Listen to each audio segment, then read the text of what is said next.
welcome to Good Grief, the podcast dedicated to demystifying and destigmatizing grief with compassion and humor. I'm Nikki. I'm an end-of-life doula and a grief coach in Columbus, Ohio. Thank you so much for tuning in today. And before I start, I just want to say a huge thank you to everybody that's reached out to me since I released this podcast. I'm absolutely blown away. I fully admit I've got some serious imposter syndrome in every aspect of my life and was so nervous about looking foolish or putting this out there and having a lot of cringe-worthy moments of people out there going, "Oh, Nikki, why did you do this?" But I've been getting quite the opposite. So I'm humbled. I'm truly humbled. And my whole thought process behind this was if just one person out there feels a little bit better about something they've been going through, then my job is done. And apparently several of you I've been hearing from are feeling a little bit better about things. So thank you so much. I appreciate your listening. If you wouldn't mind telling your friends about me, that'd be great. I'm not expecting this to be a paycheck for me, but it would be nice to help more people if I can. Anyway. So moving on from that, we'll dive into today's episode. Am I crazy? This is something you may have asked yourself at one point. God knows I have. We probably all have. But in relation to grief, there's this lovely thing called grief brain or grief fog that if you've experienced grief, you have probably experienced. Just the other night, I heard a story about a lady. She jokingly referred to grief brain as, "I left my purse in the refrigerator," because she did. She spent hours looking for her purse, and she had put it in the refrigerator. And I think even non-grief related, we can admit we've done silly things like that, right? Am I right? I think we all have. Before I go into any details, spoiler, no, you are not crazy. You are absolutely not crazy. Like I will continue to say, whatever you're feeling, whatever you're thinking, it's okay. And it's probably normal. There's no such thing as not normal anyway. If you're thinking it and you're feeling it, it's okay. I mean, God knows I had some very weird to me thoughts after my brother passed away. I remember at least once feeling relief. And as soon as I felt that, as soon as I thought I feel relieved, I was like, "Oh my God, that's sick. That's disgusting. I must be crazy." Who feels relieved when somebody dies? A lot of people do. Especially, I mean, my brother's situation was different, people who are experiencing a long and painful, drawn out death, and their caretaker is there with them through the whole process. And when they pass, it's kind of a relief to not have that anymore, right? I mean, it sounds cruel, but it's true. And that's okay. If you've been caring for somebody, or even if you haven't, if somebody has just had a lot of, illness or long-term trouble in their life and they're gone, I think it's perfectly normal and natural to have a sense of relief because there's something that was impacting you in a negative way that's now not anymore. So if you've ever felt relief, that's okay. Don't feel guilty about it. Don't feel bad about it. And don't feel like you're crazy or a bad person for feeling that. I've gone off topic. Anyway, if you are grieving or, suffered a loss recently, you might find yourself with some bits of memory loss or inability to concentrate, and it might seem jarring or, catch you off guard. You might start, losing your car keys more than you did before, or not paying a bill on time, forgetting why you walked into a room. I do that now. I think we all do that, but when it gets to a point that it's interfering with your daily life, that's when it can get a little frightening, right? Or if you forget something big, it could absolutely be jarring. And you might step back and be like, am I nuts? Like, am I going crazy? This can't be normal. As I said, it is. It's totally normal.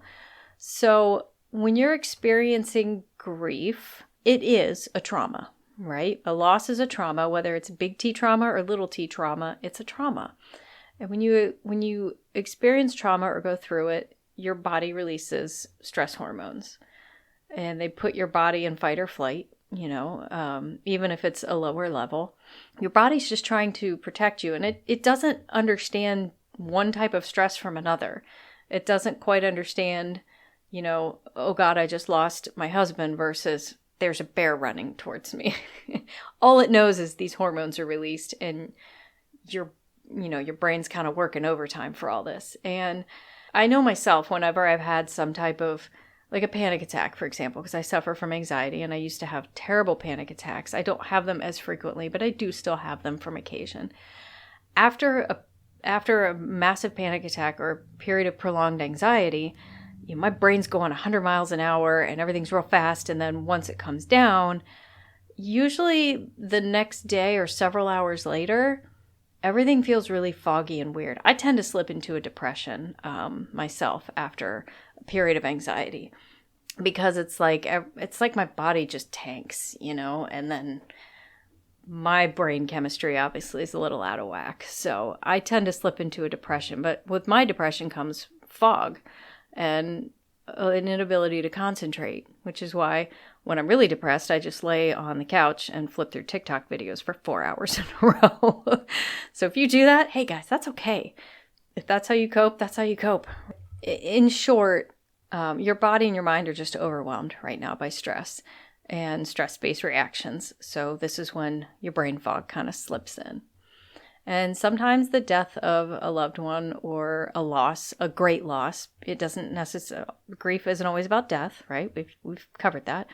But when you've suffered a great loss or anything, it can be just too devastating for your mind and your body to process all at once. And sometimes that foggy feeling is just your mind's way of temporarily disconnecting you from something that is just too painful to deal with or to process all at once.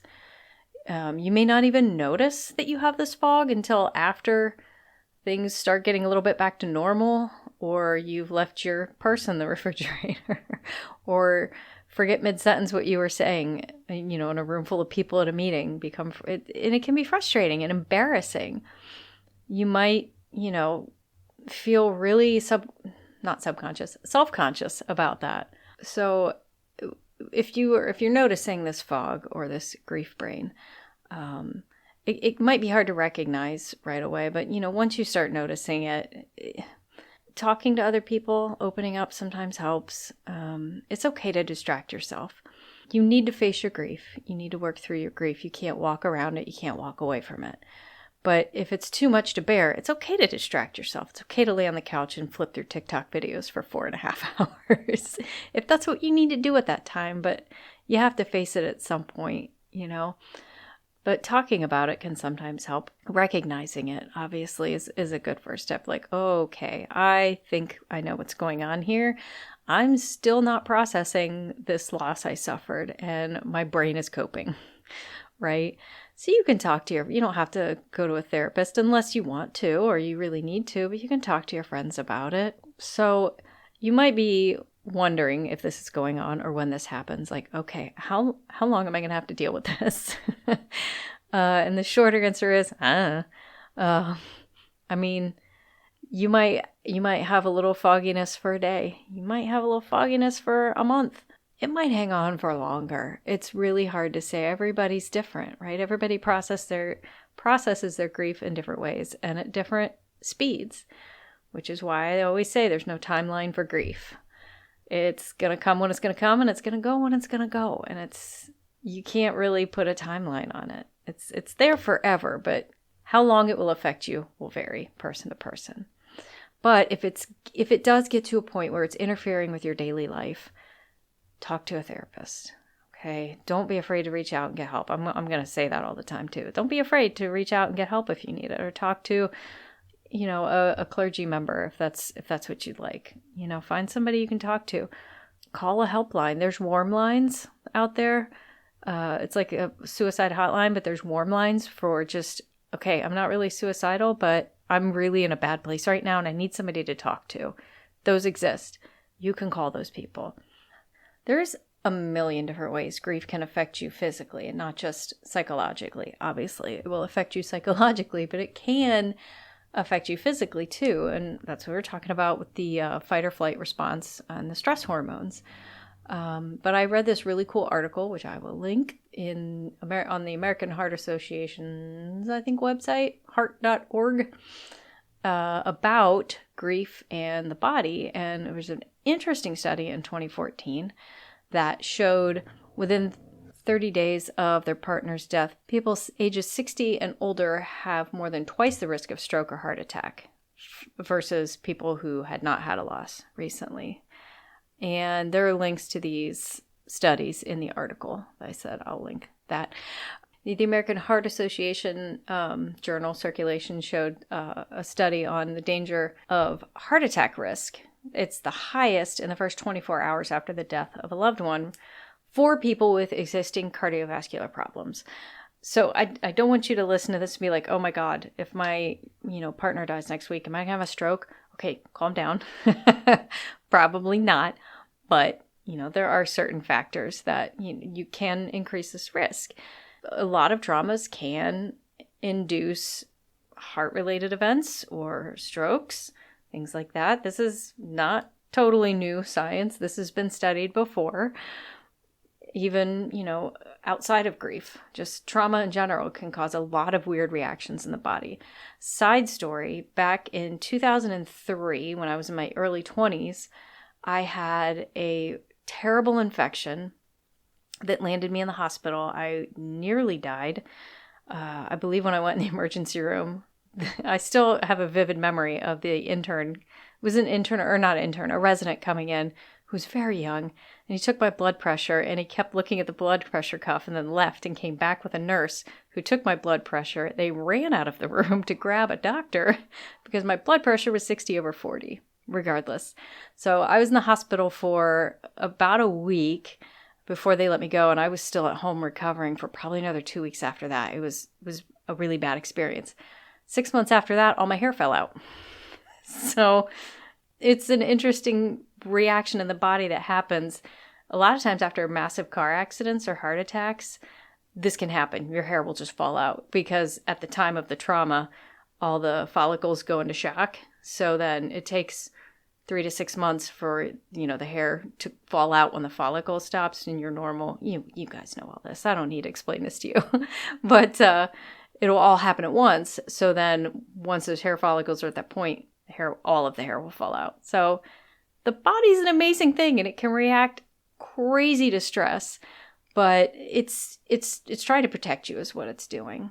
So it's not like your body's out to get you. It's trying to help you out a little bit, which is, again, what I said earlier about this fog can just be your body's way of trying to distract you from something that's too painful for you to deal with all at once. And those triggers might be hardwired into your brain after a while.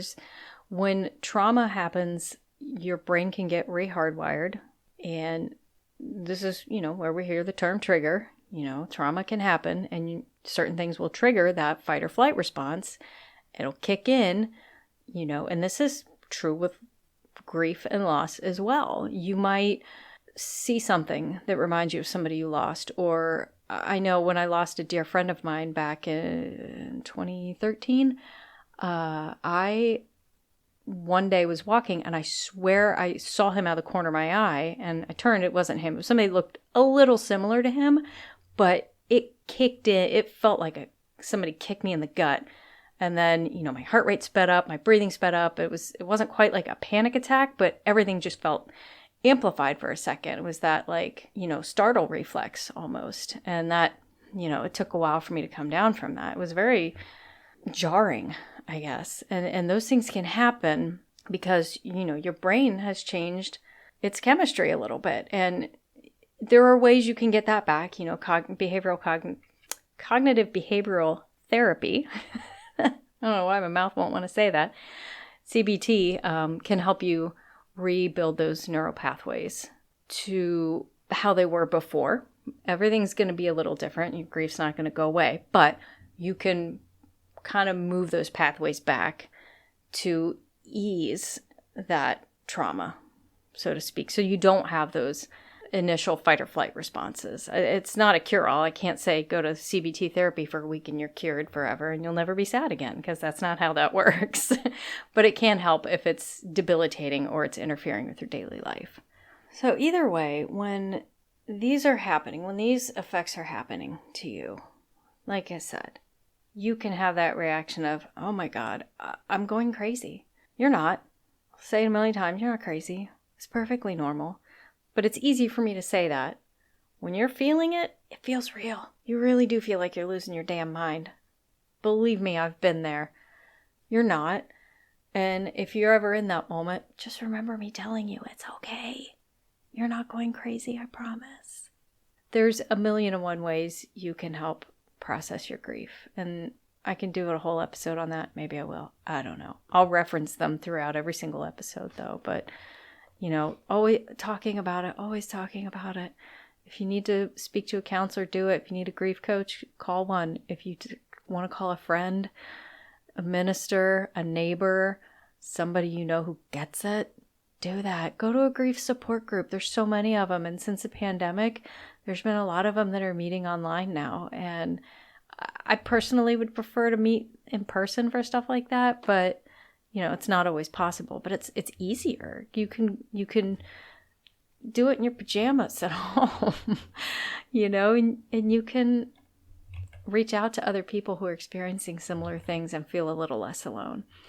Journaling is always a good way. Everybody always recommends journaling. I used to journal like mad. I've got stacks of filled notebooks because I used to just write like nobody's business. And I don't know if it was grief or what, but something in my brain just stopped and I can't seem to write anymore. So I don't really journal as much as I used to, but I used to find it incredibly satisfying. It would make me feel so better. It would make me feel so much better to just write all those thoughts out. I don't know why I can't do it anymore. That's one of those things I guess I have to start practicing again, don't I? Either way, at the beginning of a loss or shortly after a loss, the beginning of a grief journey, everything's going to feel more intense. Your fog's going to feel more intense. The pain's going to be more intense. The weird, crazy things happening in your body are going to be so much more intense. I promise you they will fade, right? They'll get a little less intense. It might not happen right away. It might not happen in a week. Guys, it could take years. It really can, but I promise you it will get a little bit better. Okay. How was that? Is that okay? We feel a little bit better now? Feel a little less crazy? I hope so. I hope and if you're looking for your purse, check the fridge. You never know. So before I sign off, a couple things. First of all, because I'm a podcaster, I guess I got to be on Patreon. I don't know. That's a thing podcasters do. But I did set up a Patreon. I'll link that. I think I've been linking it in my show notes. It's just Patreon.com/Nikki the Death Doula. But I'm not just putting this out there to be like, give me all your money. I want to go buy some new shoes. Because first of all, I hate shoe shopping. But all the money I receive from Patreon, I am putting in a fund so that I can provide pro bono work for people who can't afford to pay for either grief coaching or a doula. Because I know there are people out there that can use our services, they can't afford it. So all the money I get from Patreon is just going to go to helping me provide services to people who can't afford it. Okay? That's out of the way. Something else I want to start trying at the end of my episodes, somebody turned me on to this thing on Amazon called the Death Deck. It's kind of like just conversation starter questions. There's a huge stack of cards, so I'm just going to grab one at random.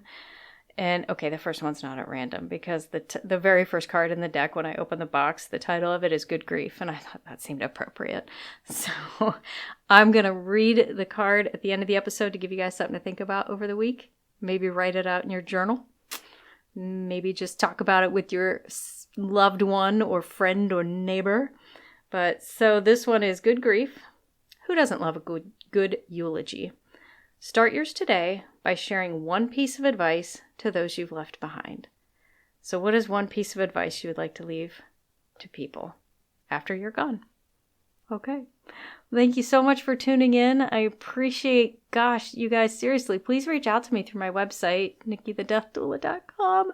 I don't have social media really for this podcast. I don't know if I will. Guys, I'm not a big social media person. I have a hard enough time keeping it up for my business, so I don't know if I'll have one for this too. But please, you can check out my website. I'm doing a newsletter, so if you want to sign up for that, you're welcome to. You don't have to. I won't be offended anyway. So yeah, feel free to shoot me a message through my website if you have ideas. I've actually gotten a few people already have sent me ideas for episodes, so thank you. I'm keeping a list and I will try to get to every single one of them. Also, if you have a story you would like to share, a story of grief or something grief related that has affected you in a great way and you'd like to share that story, let me know. We can either do like a nice little sit down back and forth Q&A interview, or if you just want to record your story and send it to me, I might be able to feature it here. I would love that. That would make, a little bit easier for me. I don't have to sit here and blah, blah into my microphone for 45 minutes and cut it down to 15. So yeah, please, anything like that, feel free to reach out to me. That'd be great. All right. Thank you so much for tuning in. I hope you have an awesome week. And remember, grief doesn't always have to suck.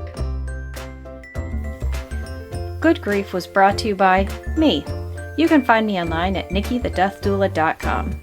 Today's episode was produced by me. Research and scripts written by me. Your host is me.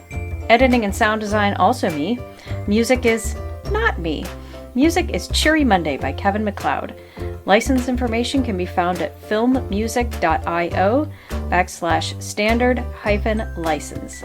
Special thank you to my best friend and husband for constantly reassuring me that I don't suck.